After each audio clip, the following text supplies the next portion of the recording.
ಸಂಗೊಳ್ಳಿ ರಾಯಣ್ಣ ಧೈರ್ಯ ಮತ್ತು ದೇಶಭಕ್ತಿಯ ಕಥೆ. ಕರ್ನಾಟಕದ ಇತಿಹಾಸದಲ್ಲಿ ಸ್ವಾತಂತ್ರ್ಯಕ್ಕಾಗಿ ಹೋರಾಡಿದ ಅನೇಕ ವೀರರು ಇದ್ದರು. ಅವರಲ್ಲಿ ಅತ್ಯಂತ ಧೈರ್ಯಶಾಲಿ ಮತ್ತು ದೇಶಭಕ್ತನಾದ ಒಬ್ಬ ಮಹಾನ್ ಯೋಧನ ಹೆಸರು ಸಂಗೊಳ್ಳಿ ರಾಯಣ್ಣ. ಅವನು ಕೇವಲ ಒಬ್ಬ ಯೋಧನಲ್ಲ, ಆದರೆ ತನ್ನ ದೇಶ ಮತ್ತು ಜನರಿಗಾಗಿ ತನ್ನ ಪ್ರಾಣವನ್ನೇ ತ್ಯಾಗ ಮಾಡಿದ ಮಹಾನ್ ವೀರನಾಗಿದ್ದನು. ಸಂಗೊಳ್ಳಿ ರಾಯಣ್ಣನು ಕ್ರಿ.ಶ. 1798ರ ಸಮಯದಲ್ಲಿ ಇಂದಿನ ಬೆಳಗಾವಿ ಜಿಲ್ಲೆಯ ಸಂಗೊಳ್ಳಿ ಎಂಬ ಹಳ್ಳಿಯಲ್ಲಿ ಜನಿಸಿದ್ದನು. ಅವನ ತಂದೆಯ ತಾಯಿ ಸಾಮಾನ್ಯ ರೈತ ಕುಟುಂಬಕ್ಕೆ ಸೇರಿದವರು. ಬಾಲ್ಯದಿಂದಲೇ ರಾಯಣ್ಣ ಧೈರ್ಯಶಾಲಿ ಮತ್ತು ಶಕ್ತಿಶಾಲಿಯಾಗಿದ್ದನು. ಕುದುರೆ ಸವಾರಿ, ಕತ್ತಿ ಯುದ್ಧ ಮತ್ತು ಬಿಲ್ಲುಗಾರಿಕೆ ಅವನಿಗೆ ಬಹಳ ಇಷ್ಟವಾಗಿತ್ತು.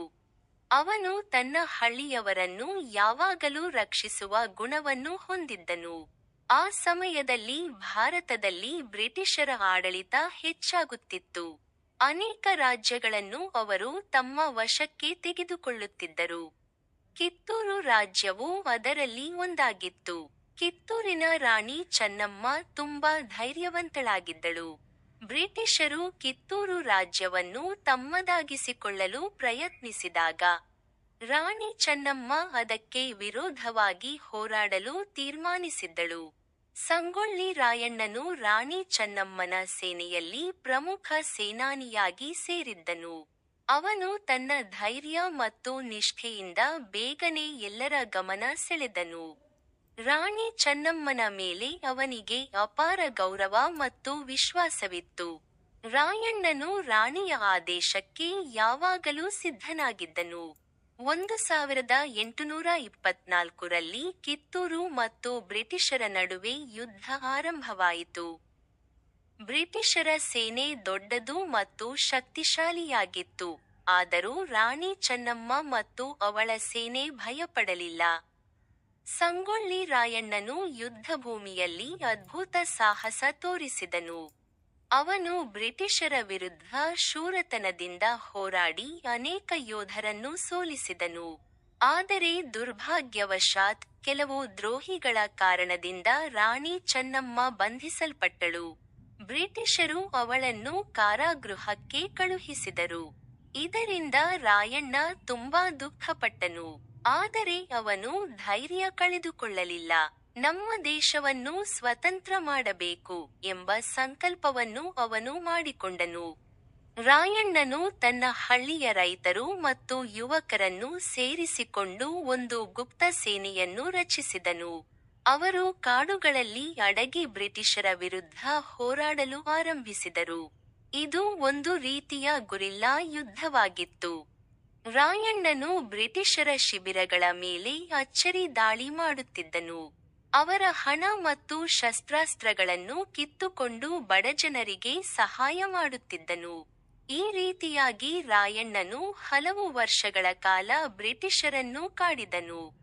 ಬ್ರಿಟಿಷರು ಅವನನ್ನು ಹಿಡಿಯಲು ಅನೇಕ ಪ್ರಯತ್ನಗಳನ್ನು ಮಾಡಿದರು. ಆದರೆ ಅವನು ತುಂಬಾ ಚಾಣಾಕ್ಷನಾಗಿದ್ದನು. ಕಾಡುಗಳು ಮತ್ತು ಬೆಟ್ಟಗಳನ್ನು ಚೆನ್ನಾಗಿ ತಿಳಿದಿದ್ದರಿಂದ ಅವನು ಯಾವಾಗಲೂ ತಪ್ಪಿಸಿಕೊಳ್ಳುತ್ತಿದ್ದನು. ರಾಯಣ್ಣನ ಧೈರ್ಯ ಮತ್ತು ದೇಶಭಕ್ತಿ ಜನರಲ್ಲಿ ಹೊಸ ಆಶೆಯನ್ನು ಹುಟ್ಟಿಸಿತು. ಅನೇಕ ಜನರು ಅವನಿಗೆ ಬೆಂಬಲ ನೀಡಿದರು. ಅವರು ಅವನನ್ನು ಒಬ್ಬ ನಿಜವಾದ ನಾಯಕನಾಗಿ ಗೌರವಿಸಿದರು. ಆದರೆ ಒಂದು ದಿನ ದುರ್ಭಾಗ್ಯ ಸಂಭವಿಸಿತು. ರಾಯಣ್ಣನನ್ನು ಅವನದೇ ಪರಿಚಯದ ಒಬ್ಬ ವ್ಯಕ್ತಿ ದ್ರೋಹದಿಂದ ಬ್ರಿಟಿಷರಿಗೆ ಒಪ್ಪಿಸಿದನು. ಬ್ರಿಟಿಷರು ಅವನನ್ನು ಬಂಧಿಸಿದರು. ನಂತರ ಅವನನ್ನು ನ್ಯಾಯಾಲಯಕ್ಕೆ ಕರೆದೊಯ್ದರು. ಬ್ರಿಟಿಷರು ಅವನನ್ನು ಕೇಳಿದರು, ನೀನು ಯಾಕೆ ನಮ್ಮ ವಿರುದ್ಧ ಹೋರಾಡುತ್ತಿದ್ದೀಯಾ? ಅದಕ್ಕೆ ರಾಯಣ್ಣ ಧೈರ್ಯವಾಗಿ ಉತ್ತರಿಸಿದನು, ಇದು ನನ್ನ ದೇಶ. ನನ್ನ ಜನರ ಸ್ವಾತಂತ್ರ್ಯಕ್ಕಾಗಿ ನಾನು ಹೋರಾಡುತ್ತಿದ್ದೇನೆ. ನನ್ನ ಪ್ರಾಣ ಹೋಗಿದರೂ ನನಗೆ ವಿಷಾದವಿಲ್ಲ. ಅವನ ಧೈರ್ಯ ಮತ್ತು ನಿಷ್ಠೆ ನೋಡಿದರೂ ಬ್ರಿಟಿಷರು ಅವನಿಗೆ ಕ್ಷಮೆ ಕೊಡಲಿಲ್ಲ. ಕೊನೆಗೆ 1831ರಲ್ಲಿ ಸಂಗೊಳ್ಳಿ ರಾಯಣ್ಣನಿಗೆ ಮರಣದಂಡನೆ ವಿಧಿಸಲಾಯಿತು. ಶಿಕ್ಷೆಯನ್ನು ಜಾರಿಗೊಳಿಸುವ ದಿನವೂ ರಾಯಣ್ಣ ಭಯಪಡಲಿಲ್ಲ. ಅವನು ಧೈರ್ಯದಿಂದ ನಿಂತು ತನ್ನ ದೇಶವನ್ನು ನೆನೆಸಿಕೊಂಡನು. ಜನರು ಅವನನ್ನು ನೋಡಿ ಕಣ್ಣೀರು ಹಾಕಿದರು. ಆದರೆ ರಾಯಣ್ಣ ಮುಖದಲ್ಲಿ ಧೈರ್ಯದ ನಗು ಇತ್ತು. ಅವನು ಹೇಳಿದನು, ನಾನು ಸಾಯಬಹುದು. ಆದರೆ ನನ್ನ ದೇಶಭಕ್ತಿ ಎಂದಿಗೂ ಸಾಯುವುದಿಲ್ಲ. ನಮ್ಮ ದೇಶ ಒಂದು ದಿನ ಸ್ವತಂತ್ರವಾಗುತ್ತದೆ. ಆಮೇಲೆ ಅವನಿಗೆ ಫಾಸಿ ಶಿಕ್ಷೆ ನೀಡಲಾಯಿತು. ಈ ರೀತಿ ಸಂಗೊಳ್ಳಿ ರಾಯಣ್ಣ ತನ್ನ ಪ್ರಾಣವನ್ನು ದೇಶಕ್ಕಾಗಿ ತ್ಯಾಗ ಮಾಡಿದನು. ಇಂದು ಸಂಗೊಳ್ಳಿ ರಾಯಣ್ಣನ ಹೆಸರು ಕರ್ನಾಟಕದ ಇತಿಹಾಸದಲ್ಲಿ ಸದಾಕಾಲ ನೆನಪಾಗುತ್ತದೆ. ಅವನು ಕೇವಲ ಒಬ್ಬ ಯೋಧನಲ್ಲ, ಆದರೆ ದೇಶಭಕ್ತಿ ಮತ್ತು ಧೈರ್ಯದ ಪ್ರತೀಕವಾಗಿದ್ದನು. ಅವನ ಜೀವನ ನಮ್ಮೆಲ್ಲರಿಗೂ ಒಂದು ದೊಡ್ಡ ಪಾಠವನ್ನು ಕೊಡುತ್ತದೆ. ನಮ್ಮ ದೇಶವನ್ನು ಪ್ರೀತಿಸಬೇಕು ಮತ್ತು ನ್ಯಾಯಕ್ಕಾಗಿ ಧೈರ್ಯದಿಂದ ನಿಲ್ಲಬೇಕು. ಸಂಗೊಳ್ಳಿ ರಾಯಣ್ಣನ ಕಥೆ ನಮಗೆ ಹೇಳುತ್ತದೆ, ಒಬ್ಬ ಧೈರ್ಯಶಾಲಿ ವ್ಯಕ್ತಿ ತನ್ನ ನಿಷ್ಠೆ ಮತ್ತು ಸಂಕಲ್ಪದಿಂದ ಇತಿಹಾಸವನ್ನು ಬದಲಾಯಿಸಬಹುದು.